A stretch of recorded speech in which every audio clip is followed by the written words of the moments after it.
On a eu l'occasion de le dire à plusieurs reprises, la question de l'adaptation des quartiers aux défis du changement climatique, c'est un des volets essentiels des réflexions au sein de Quartiers de demain, et ça passe notamment par une nouvelle approche des matériaux, de la transition énergétique des bâtiments et des façons de faire. C'est ce qu'on va voir avec mes invités. Lucille Leyer, bonjour. Merci d'être avec nous. Vous êtes architecte associé chez Ilé Architecte.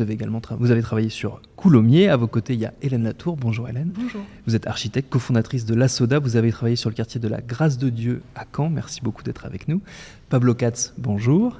Vous êtes architecte, conseiller de l'État. Vous avez accompagné l'analyse technique de plusieurs projets de quartiers de demain. Merci beaucoup de votre présence. Et enfin, Julien Leclerc, bonjour. Vous êtes architecte associé chez Vurpas Architecte. Vous avez travaillé, vous aussi, sur le quartier des Templiers à Coulommiers. Merci de votre présence. Alors, j'ai une question très naïve et très générale pour commencer. Quand on parle des nouvelles approches architecturales autour du climat, on parle souvent d'architecture bioclimatique. Est-ce qu'il y aurait une bonne âme autour de cette table pour m'expliquer ce que recouvre ce terme d'architecture bioclimatique ? Lucille, ça va tomber sur vous. Ouais. Bon, je crois que ça recouvre beaucoup de choses. J'ai bien l'impression. Je pense que ce sont surtout des architectures qui font avec le climat, qui sont bâties de manière à répondre à des enjeux climatiques forts. Une architecture bioclimatique, elle fait avec le vent, elle fait avec le soleil, elle fait avec l'eau, elle fait avec les usagers aussi qui évoluent. Donc ça regroupe énormément de thèmes, l'architecture bioclimatique. Je ne sais pas si... Si vous voulez abonder ou compléter, n'hésitez pas. Hélène. Oui, enfin, tout à fait, qui font avec le climat. Et peut-être, il y a cette idée de faire avec, plutôt que de faire contre. C'est-à-dire que là, quand on travaille tous sur cette consultation dans des quartiers, dans des QPV, beaucoup dans des grands ensembles, donc beaucoup dans l'héritage moderniste.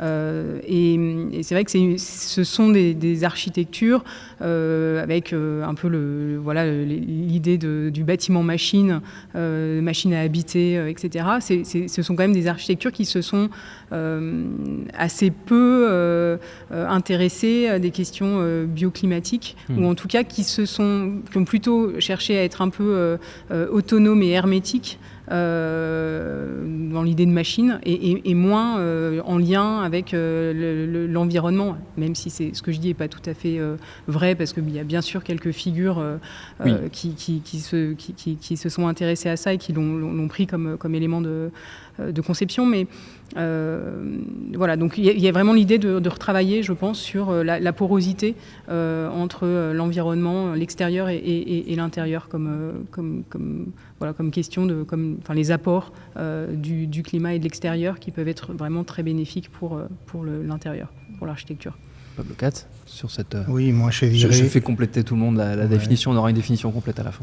Moi je dirais que d'une certaine façon c'est un pléonasme, l'architecture est bioclimatique. Par nature. Par nature. La bonne architecture ne peut être autrement que de prendre en compte les contextes, les orientations solaires, les vents, les climats, les sols, la topographie. Je ne crois pas qu'il y ait de l'architecture avec un grand A qui ne le soit pas. Je m'inscris aussi un petit peu en faux par rapport à la question de savoir si l'architecture moderne était attentive à ces sujets. Je pense que les préoccupations dans les années 50 ou 60 n'étaient pas les mêmes qu'aujourd'hui.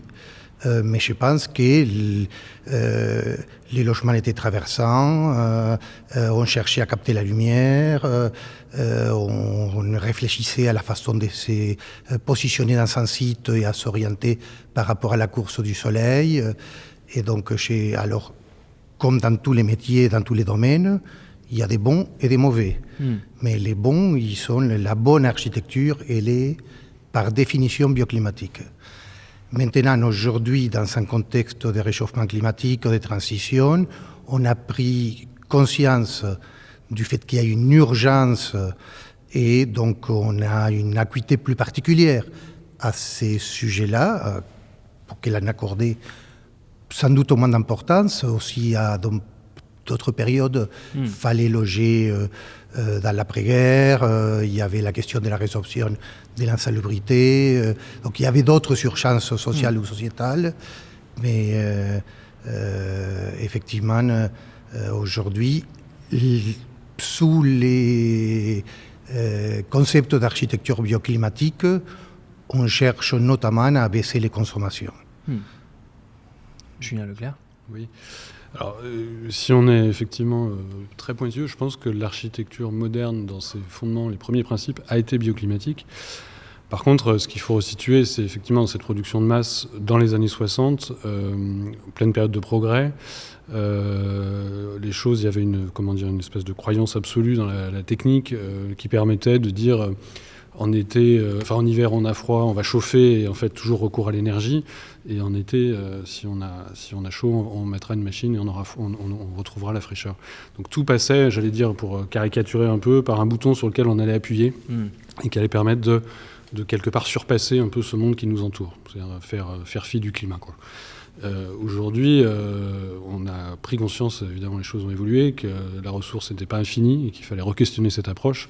Donc l'architecture bioclimatique, elle vise déjà à se reconnecter à ce qui se passe autour, d'en tirer profit, d'imaginer effectivement une architecture qui soit capable aussi elle-même d'absorber naturellement un certain nombre de ces effets du climat sur l'environnement intérieur, quoi. On a tendance à voir ces espaces donc, qui sont concernés par Quartiers de demain, donc ces quartiers politiques de la ville, comme étant composés essentiellement de passoires thermiques, pour prendre un terme qui est à la mode. Est-ce que c'est si vrai que ça, Julien Leclerc ? Alors oui, parce qu'à l'époque, comme je disais, on avait un recours à l'énergie presque infini, donc la question n'était pas forcément de la consommation comme elle peut l'être aujourd'hui. Pour autant, et je rejoins ce qui a été dit avant, ces bâtiments et cette architecture portent en elles des défauts majeurs, mais qu'on sait corriger, et aussi des qualités pour s'adapter justement aux enjeux des années à venir. Il y a une phrase que j'aime bien, c'est qui dit que si on avait dû démolir tous les bâtiments qui étaient des passoires thermiques ou insalubres, on aurait démoli en fait 90% de la ville. La ville ancienne elle-même a d'autres qualités, d'autres défauts, mais pour autant on l'a pas démoli. Donc l'attitude vis-à-vis de ce bâti qui est jeune et qui est souvent malmené et fragile, pour autant porte en lui, on l'a vu à travers l'étude de ces quartiers, la densité, le paysage, la présence de l'eau, en fait des points de départ qui peuvent être tout à fait positifs pour réengager ces quartiers vers les décennies à venir dans la trajectoire qu'on connaît, quoi. Et justement, oui, Pablo Katz, allez-y, je vous en prie. Hier, à la question du confort d'hiver, on est venu ajouter avec de plus en plus d'intensité la question du confort d'été. Et autant j'ai souscrit à ce qui vient d'être dit par rapport à la question du confort d'été, d'hiver, dans la mesure où on avait des sources d'énergie pas chères, ce n'était pas la problématique qu'on privilégiait à l'époque de la construction de ces grands ensembles, autant par rapport à la question du confort d'été, qui devient une véritable préoccupation. Ce sont des bâtiments qui ont pour la plupart une très bonne inertie thermique et donc un comportement plutôt assez favorable en termes de confort d'été. Justement, on parlait des points de départ qui peuvent permettre d'imaginer la suite de ces bâtiments et leur nouvelle vie, les projeter dans un avenir où le réchauffement climatique se fait de plus en plus pressant.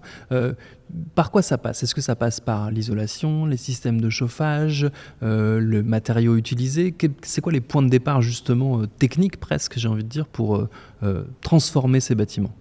Lucille. On l'a beaucoup vu là sur les projets qui ont été développés depuis ce matin. Un des enjeux, effectivement, vous l'avez dit, c'est l'isolation. C'est vrai que l'isolation par l'extérieur sur ces bâtiments-là est assez, c'est un peu une donnée d'entrée quand on veut réhabiliter ces bâtiments. On voit aussi beaucoup de doubles pots qui viennent prolonger les espaces d'intérieur à l'extérieur et qui viennent protéger aussi le bâtiment. Et la matérialité, les matériaux qui ont une forte inertie. Aujourd'hui, on parle beaucoup de terre aussi, qui est un matériau qu'on peut utiliser, qu'on trouve dans de nombreux endroits sur site ou juste à côté et qui pourrait favoriser aussi la bonne inertie de la terre. Okay.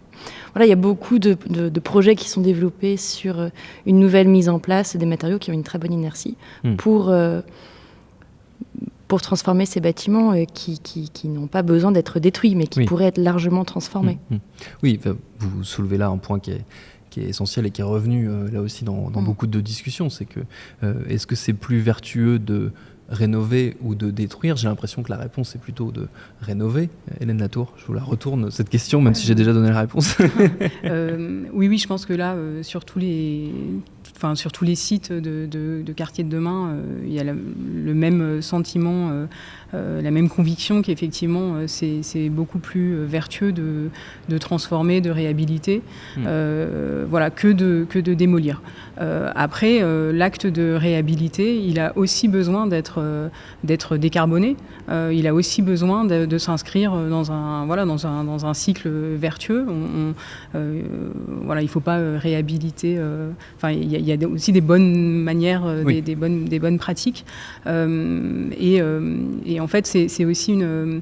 nous, en tout cas, c'est ce qu'on a essayé de mettre en place dans le projet qu'on a développé pour la ville de Caen, d'essayer de mettre en place des nouvelles filières qui permettent justement de décarboner aussi l'acte de réhabiliter et de le partager, en fait, qui est vraiment une sorte des nouvelles pratiques aussi, des nouvelles méthodes, et que tout ça, il y a une espèce de de montée en compétences en fait locales autour de l'acte de rénover. Évidemment, oui, c'est... Je crois que tout le monde s'accorde là-dessus. Pablo Katz, on est sorti de l'idée qu'il fallait détruire, reconstruire, et que maintenant la rénovation était quand même plus intéressante à tout point de vue, et notamment du point de vue climatique.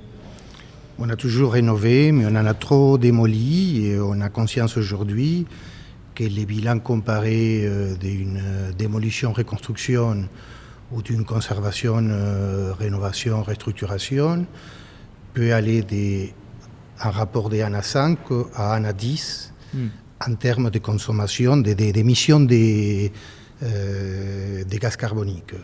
Donc, avec cette conscience-là, il devient de plus en plus essentiel de conserver les bâtis existants et de les rénover.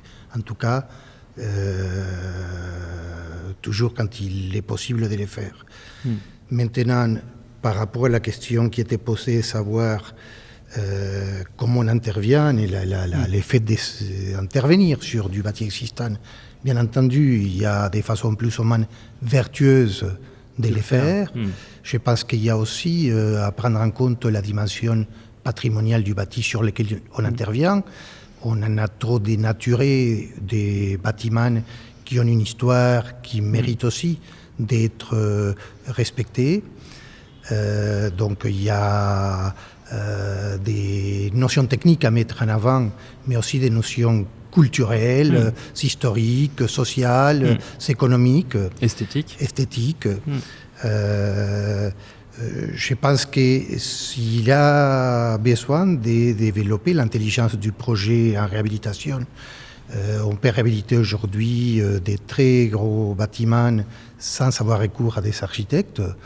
Et pour autant, on plaide tous pour une montée en qualité des programmes qu'il va falloir rénover dans les décennies à venir. Et je pense que la réponse sur le savoir si c'est l'isolant, la technique, quels sont les éléments à mettre en avant dans ce type d'intervention, dépendent de chaque situation, de chaque projet, et que c'est bien l'architecte qui est en capacité d'apporter l'intelligence des projets spécifiques à chaque situation.